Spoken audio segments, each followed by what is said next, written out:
கர்த்தருடைய நாமத்துக்கு ஸ்தோத்திரம் உண்டாவதாக. காலங்கள் மாறலாம், சூழ்நிலைகள் மாறலாம், மனிதர்கள் மாறலாம், ஆனால் கர்த்தர் உனக்கு கொடுத்த வாக்கு ஒருபோதும் மாறாது. அவர் நேற்றும் இன்றும் என்றும் மாறாதவர். மனிதர்கள் மாறி போகலாம், வாக்கு கொடுத்தால் செய்ய மாட்டார்கள். தேவன் இப்படி அல்ல. வாக்கு கொடுத்தால் அதை அப்படியே நிச்சயம் செய்வார்.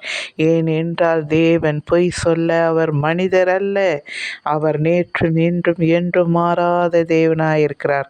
தேவன் பரிசுத்த வேத வசனத்தில் என்னெல்லாம் வாக்கு கொடுத்திருக்கிறாரோ, என்னெல்லாம் வாக்கு சொல்லப்பட்டு இருக்கிறதோ, அதை எல்லாம் அவர் செய்ய வல்லவராயிருக்கிறார். எனக்கு அன்பானவர்களை, தேவன் என்னெல்லாம் வாக்கு கொடுத்திருக்கிறார்.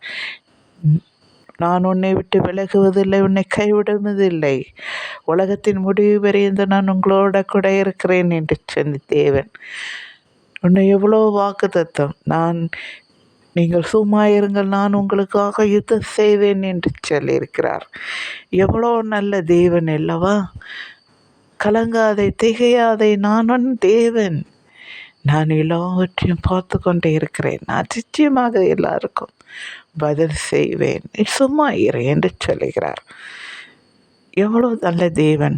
உனக்கு முன்னே என் சமூகம் உனக்கு முன்னே செல்லும் என்று சொல்லியிருக்கிறார். பாதுகாப்பாக உங்களை பாதுகாத்து கொள்வேன், கண்மணி போல உன்னை காத்து கொள்வேன் என்று சொல்லுகிறார்.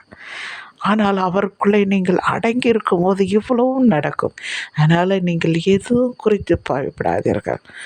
உங்களை ஆசீர்வதிக்கவே ஆசீர்வதிப்பேன் என்று சொன்ன தேவன் நிச்சயமாய் ஆசீர்வதிப்பார். நீங்கள் காத்திருங்கள். எனக்கு பிரியமானவர்களே, அவர்கள் செட்டை கிளை நீங்கள் அடைக்கலமாய் புகழ்ந்து காத்திருங்கள். அவர் வாக்கு மாறாதவர். சரிங்களா? நீங்கள் கலங்காதீர்கள்.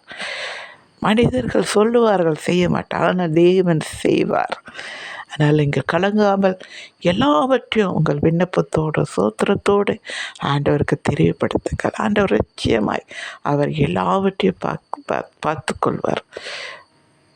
நான் அதை விசுவாசிக்கிறேன். என்னுடைய வாழ்க்கையிலே அவர் சொன்ன எல்லாம் நடந்து கொண்டே இருக்கிறது.